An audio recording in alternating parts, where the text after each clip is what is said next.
সুযোগটাই নিয়েছে জঙ্গিরা। আজ আমি এখন আপনাদের নিয়ে যাব সেই বৈশারণ ভ্যালিতেই।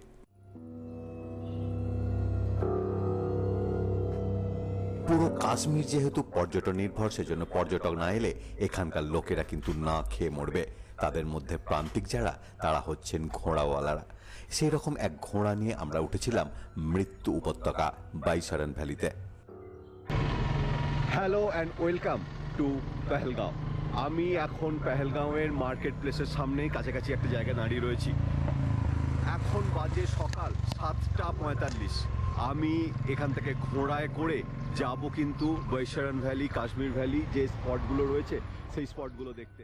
বৈশারণ ভ্যালিতে এটাই হচ্ছে সেই জায়গা যেখানে জঙ্গিদের গুলি চালানোর ফলে 22শে এপ্রিল 2025-এ বিক্ষিপ্তভাবে ছড়িয়ে ছিটিয়ে পড়েছিল পর্যটকদের মৃতদেহ। আর আজকে আমার বারবার মনে পড়ে যাচ্ছে সেই বৈশারণ ভ্যালিতে যাওয়ার ঘটনাটা। চড়া রোদ উঠেছে কাশ্মীরের পেহেলগাঁওয়ে। আমি যাচ্ছি এখন বৈষ্ণব ভ্যালি, কাশ্মীর ভ্যালি, এই জায়গাগুলোতে। চারদিকের পাহাড়গুলো দেখুন পুরো সাদা, আর আরো ওপরে আমরা উঠবো যখন, তখন কি অবস্থা হবে সেটা তো বোঝাই যাচ্ছে।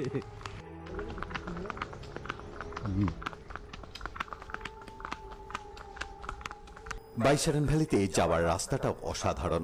দুপাশে চিনার আর ঝাউ গাছের সারি, তাদের মাঝখান দিয়ে উঁকি দিচ্ছে বরফ ঢাকা পাহাড়। গাছের সারির মধ্যেখান দিয়ে রাস্তা। তবে এই ভালো রাস্তা কিছুক্ষণের মধ্যেই শেষ হবে, শুরু হবে খারাপ রাস্তার পালা।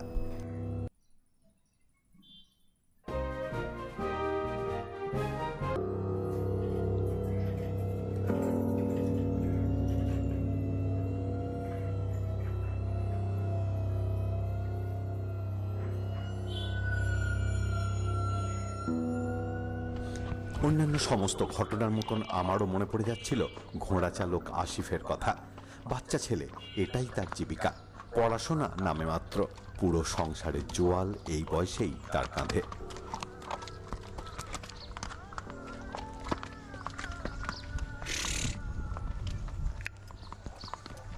घर में कौन कौन है आसिफ? घर वाले घर वाला कौन कौन है? पापा मम्मी पापा, मम्मी और बहना? की शादी कराई 7 साल। अभी तो तुम 13 साल हो गए। तो कौन सा क्लास में पढ़ते हो? 5वीं। 5वीं में पढ़ते हो। पढ़ाई करते हो घर में? हाँ। हाँ, हाँ। करते हो, ठीक है। अच्छा आसिफ আসিফ আসিফ আসিফ আসিফ আসিফ আমার সাথে রয়েছে আসিফ, আমাদের ঘোড়াওয়ালা, ছোট ঘোড়াওয়ালা। জানি না এটা ওর ভবিষ্যৎকে কতখানি সুরক্ষিত করছে। আমার তো খারাপ লাগছে, কিন্তু কিছু করার নেই। যেরকম সমাজ, যেরকম নিয়ম, সেরকম ভাবেই ও চলছে। আমাদের ঘোড়ায় নিয়ে এসছে এবং খুব ভালো ভালো আমাদের যে ফটোগুলো উঠেছে সেগুলো কিন্তু ওর দয়ায়। যাওয়ার পথে ঘোড়ার ফটো, হ্যান ত্যান, এদিক সেদিক। বৈষ্ণব ভ্যালি কিংবা কাশ্মীর ভ্যালি আসার জন্য আমার সাজেশন হচ্ছে সকাল সকাল বেরিয়ে পড়ুন, বেশি দেরি করবেন না। জানি সকালবেলা উঠতে এখানে খুবই কষ্ট হয়, তাও বলছি 7:30, পৌনে 8টা, 8টার মধ্যে বেরিয়ে পড়ুন। তাহলে কিন্তু প্রকৃতিটাকে দারুণভাবে উপভোগ করতে পারবেন। আমার মতন অনেক পর্যটকই হয়তো সেদিন সকাল সকাল বেরিয়েছিল প্রকৃতিকে উপভোগ করবে বলে, কাশ্মীরের সুইজারল্যান্ডকে দেখবে বলে, কিন্তু তাদের আর ঘরে ফেরা হলো না। আমার তো মনে হয় বৈশারণ ভ্যালির নতুন নাম হতে চলেছে মৃত্যু উপত্যকা।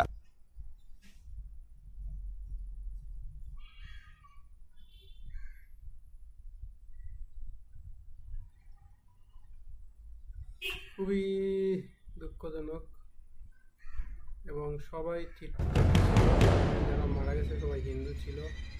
হামলার দায় নিয়েছে পাক জঙ্গি সংগঠন লস্কর ই তৈবার ছায়া। পাকিস্তান টেরোরিস্ট ছাড়া তো এটা কেউ করার কথা না, যদিও পাকিস্তান এটা অস্বীকার করে। এবং এটা কিছুদিন আগে ইউএস ভাইস প্রেসিডেন্ট ভিজিটে আসছিল। ইউএস টেরিফ যুদ্ধ চলছে সারা বিশ্বে, এখানে অনেক জিও পলিটিক্স, তারপরে ইন্ডিয়া পাকিস্তান তো পলিটিক্স আছেই।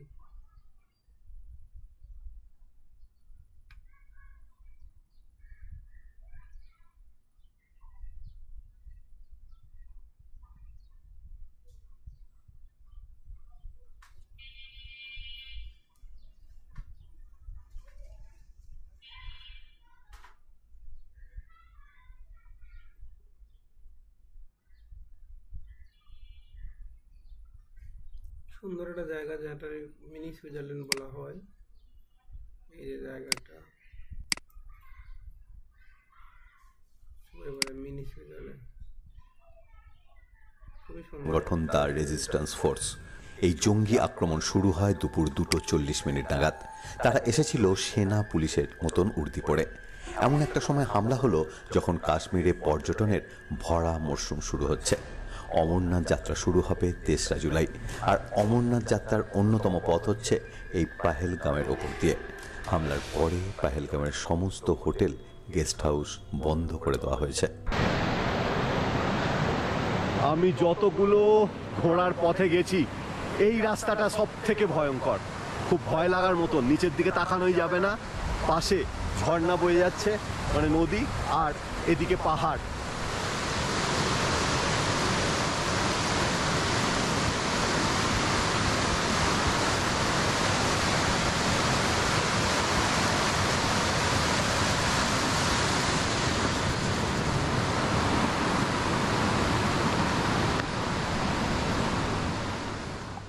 হেঁটে কিংবা ঘোড়া ছাড়া বৈশারণে পৌঁছানো অসম্ভব।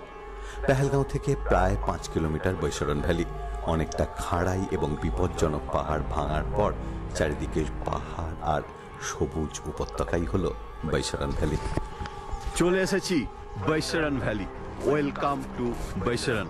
আমরা যখন এখানে এসে পৌঁছেছি তখন টিকিট কাউন্টারে যে লোকটা থাকে সেই লোকটাই এখনো আসেনি। বৈশারণ ভ্যালিতে ঢুকতে হলে টিকিট কেটে এই গেটটা দিয়েই আপনাকে ঢুকতে হবে। একটু ভালো করে লক্ষ্য করুন, গেটটা দিয়ে ঢুকে বাঁ হাতে রয়েছে অনেকগুলো স্টল। আর হলুদ মতন জায়গাটা হচ্ছে সেই জায়গা যেখানে লোকে দুপুরবেলার খাবার কিংবা ব্রেকফাস্ট খেতে আসে। আর হত্যালীলার অনেকখানি সংগঠিত হয়েছে এই জায়গাটাতেই।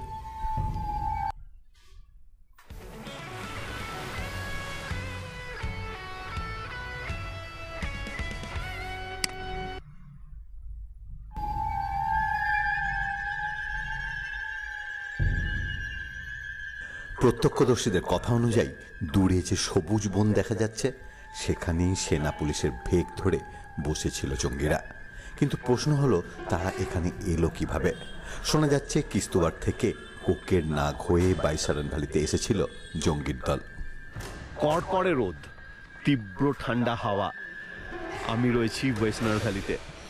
ফটো বা ভিডিওর মাধ্যমে কিন্তু এই জায়গাটা আপনাদের বলে বোঝানো যাবে না। জায়গাটা প্রপার ফ্লেভার পেতে গেলে ফিজিক্যালি প্রেজেন্ট থাকতেই হবে।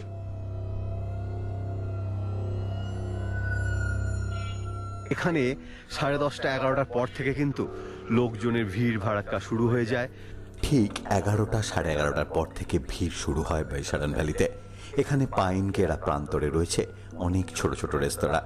সেখানে পর্যটকরা খাওয়া দাওয়া সারেন, ঠান্ডায় রোদ পোয়ান কেউ বা মাপেন অ্যাডভেঞ্চার স্পোর্টসে। গাছের সারির আড়াল থেকে উঁকি দেয় হিমালয়। জঙ্গিরাও সেজন্য বেছে নিয়েছিল এই জমজমাট সময়টাকেই।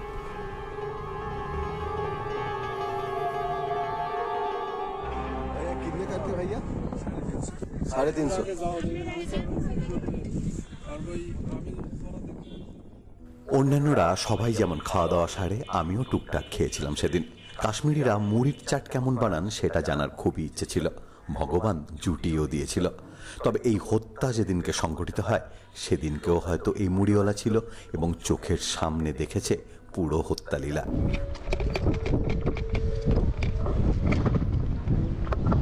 বৈশারণ ভ্যালিতে মুড়ি খাচ্ছি, ভীষণ খিদে পেয়ে গেছে। সকালে ব্রেকফাস্ট না নিয়েই বেরিয়েছি। মুড়ির দাম 50 টাকা। नीचे से ऊपर आने के लिए कितना टाइम लग जाता है? 2 घंटा लग जाता है। आपको 2 घंटा लग जाता है। ব্যক্তিগতভাবে বৈশারণ ভ্যালিতে ঘুরতে গিয়ে দেখেছি কাশ্মীরের অন্যান্য জায়গা যেমন নিরাপত্তার আঁটো সাঁটো বলায় থাকে, এখানে ঠিক তেমনটা নেই। সেই জন্যই নাকি জঙ্গিরা গুলি চালানোর পর হেঁটে হেঁটে ফিরে চলে যায়। যদি নিরাপত্তা সঠিকভাবে থাকতো এই জাতীয় ঘটনা ঘটতো না এই স্বর্গোদ্যানে। আমার মনে হয় নিরাপত্তা ব্যবস্থা জোরদার করে তবেই পর্যটকদের অ্যালাউ করা উচিত এইসব জায়গায়। হয়তো বৈশারণ ভ্যালি আবার ফিরে পাবে তার পুরনো ঐতিহ্য, কিন্তু সারা জীবনের জন্য তার গায়ে লেগে গেল রক্তের দাগ। যারা না ফেরার দেশে চলে গেলেন তাদের আত্মার প্রতি রইল আমার চ্যানেলের পক্ষ থেকে শ্রদ্ধা এবং তাদের পরিবারের প্রতি গভীর সমবেদনা। আজ এটুকুই।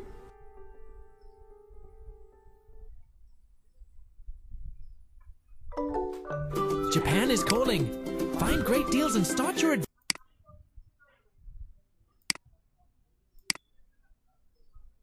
मीटर है इसका लंबाई आगे तक और 350 रुपए पर पर्सन का चार्ज लगता है।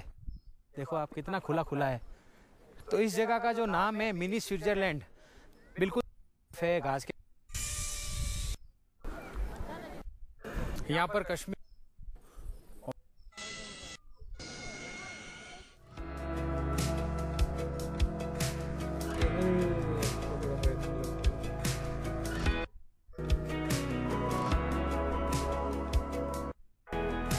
জঙ্গলের মধ্যেই ছিল ওরা, পুলিশ জিজ্ঞেস করে আসছিল এটা করে আবার জঙ্গলে ঢুকেছে।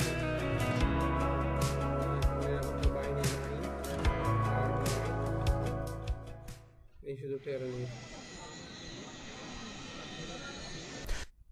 हमने ड्रोन शॉट लिया, काफ़ी अच्छा दिखा हमें नज़ारा यहाँ का। और मौसम बदल रहा है काफ़ी तेज़ी से और अभी बिल्कुल अंधेरा हो गया है। तो अभी यहाँ से आगे बढ़ते हैं नेक्स्ट पॉइंट की तरफ। এই জায়গাটা যেটা মার্কেট গেটের পাশে, এখানেই অ্যাটাক করা হয়েছে বলে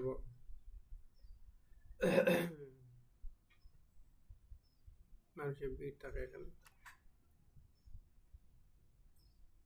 এই গেটটার পাশে এই জায়গা, এটা একটা ঢোকার গেট যেখানে টিকিট দিয়ে ঢোকা লাগে।